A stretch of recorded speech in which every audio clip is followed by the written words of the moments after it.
All right, we're going to talk about the tenant maintenance responsibilities. The tenants are required to keep the property clean and sanitary, dispose of any garbage. We always do a property condition checklist whenever we go out to change your filter, whether you decided semi-annual or quarterly.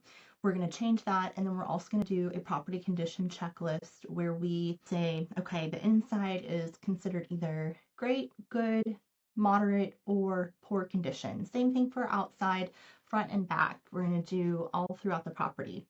And also, if there's anything that we see like a red flag, they have a trampoline, an above ground pool, those are all lease violations. We're also going to note if there's any animals on the property as well.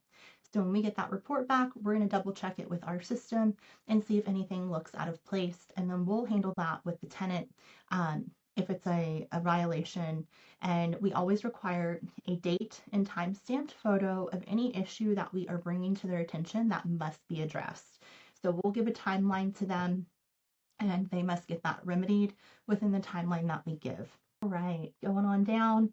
They are required to supply AC filters. Now, that's in between the changings that you've signed up for. So they can change those in between per their lease.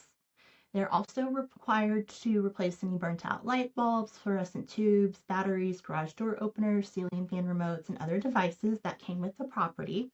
A lot of these items are over 6 feet tall, and in the tenant's lease, there is a clause that they cannot access anything that is over 6 feet tall because they would need a ladder. Also, they're not allowed to access the attic, and that is due to liability. So let's say a tenant goes up into the attic, they need to change the filter, and they fall through the ceiling. So that would be a liability and it could come back on the landlord. So that's why we put that clause in the lease saying that they cannot do that. So because we say this to protect your liability, anytime a light bulb needs to be changed, or if there's a filter in the attic and it's in between those semi-annual or quarterly changes, the tenants will pay for the material cost and then the labor will be charged back to the landlord. They have to keep any necessary chemicals at appropriate levels for water softeners, um, promptly eliminate any dangerous condition on the property, and then of course report that to 3G. Take all necessary precautions to prevent broken water pipes due to freezing or other causes. So I do want to talk about this just a little bit. We do send out freeze warnings every time there is a freeze. Now, we also send out a general update when we go into the winter months that they just go ahead and winterize the home. That means putting the hose bibs on the outside faucets, turning off the sprinkler systems, draining the lines, those things. Now, even if you winterize your home, some of the freezes that we've had lately, they have been pretty intense. So sometimes even when you winterize, issues can happen. So it is a little difficult to determine if something is caused by the tenant. But here's a good example. Let's say an outside faucet it bursts, it starts leaking. And Oscar goes out, or our plumber, to fix the issue. Well, let's say they don't have a hose bib. They didn't do a covering for that faucet. Very clear that they did not follow the directions to winterize the home. So that we can prove and then put that back on the tenant as a cost. But there is a little bit of a gray area, so I just like to touch on that. They are required for any lost or misplaced keys during their tenancy. If they get locked out of their home, they forgot their key, they went out through the garage, a number of things can happen. So they are responsible. If they're locked out, they have to get a company to come open up the house for them and get them inside, and that's at their cost. And then they are to pay for any periodic preventative or additional extermination costs.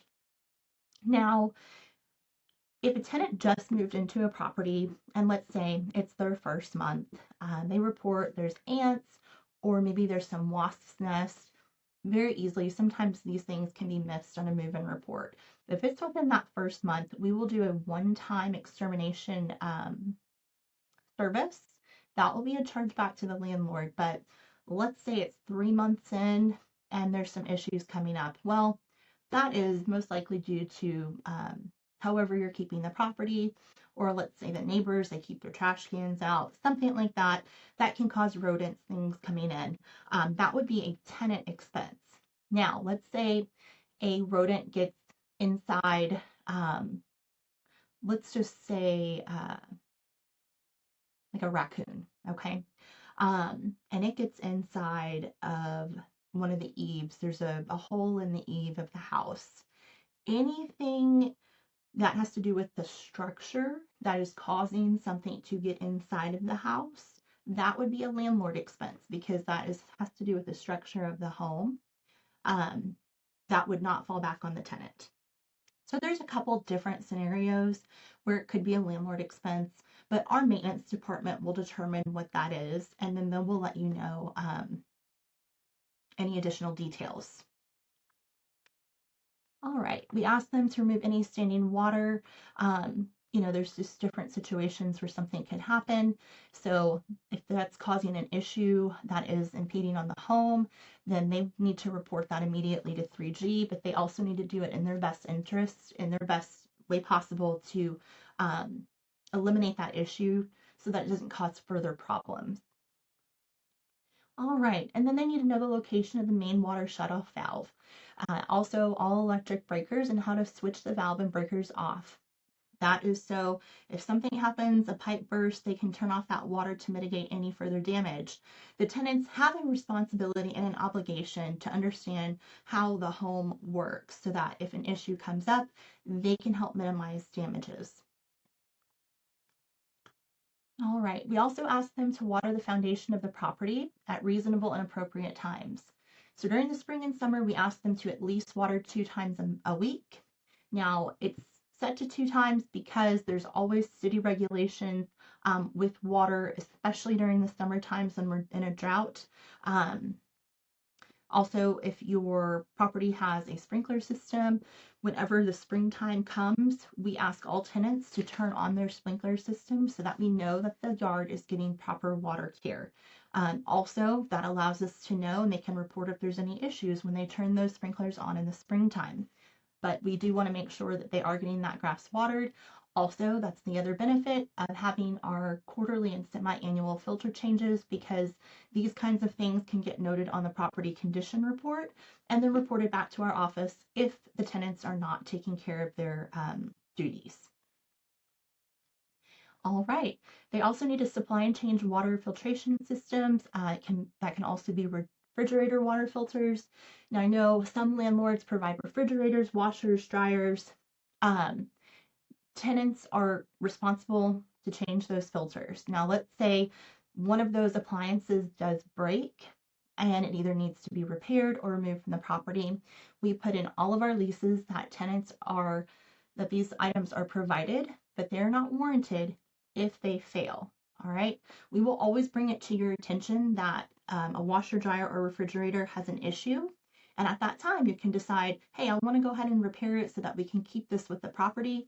Or you can say, you know what, I don't want to do it. Let's take it out. And then the tenant would be responsible for their own refrigerator, washer, or dryer. And then lastly, they are to notify the landlord. And when it says landlord, that means 3G Properties Group because you have given us the authority as the broker to act on your behalf. So they are to properly notify 3G Properties of all needed repairs in writing. Each tenant has an online portal and they have a separate section where they can put in their maintenance requests. So they're required to do this for all work orders. If it's an emergency, they can call our office, but then they immediately have to go into their portal so that we have it in writing what is happening. And then we'll take care of it from there. Lastly, we have yard maintenance. So depending on if you have some landlords, I'd say about 20% are providing lawn care for their tenants. And lawn care, whether a landlord provides it or it's a tenant expense for their lease, that means lawns, shrubbery, bushes, flowers, gardens. I'm gonna come back to the trees, rock or other landscaping or other foliage.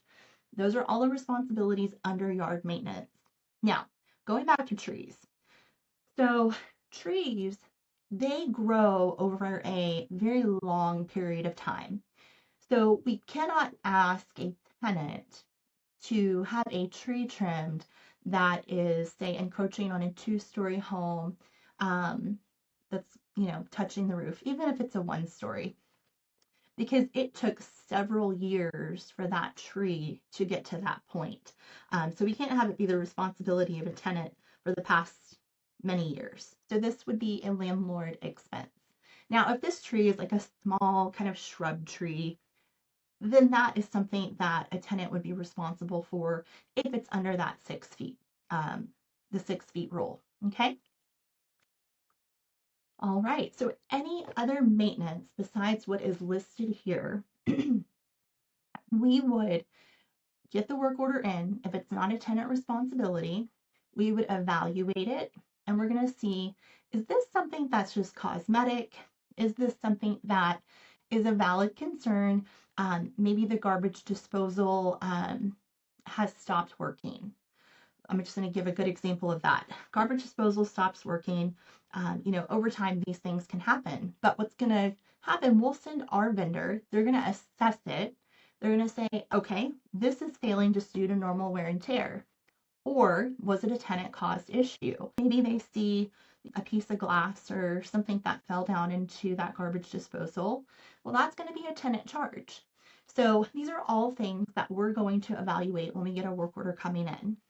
And then if it is something of an emergency, we are going to act quickly on this. So we will be reaching out to you if it's over your maintenance limit. We're going to go ahead, start assessing, getting quotes, bring you into the loop, and just say, hey, here's what's going on at your property.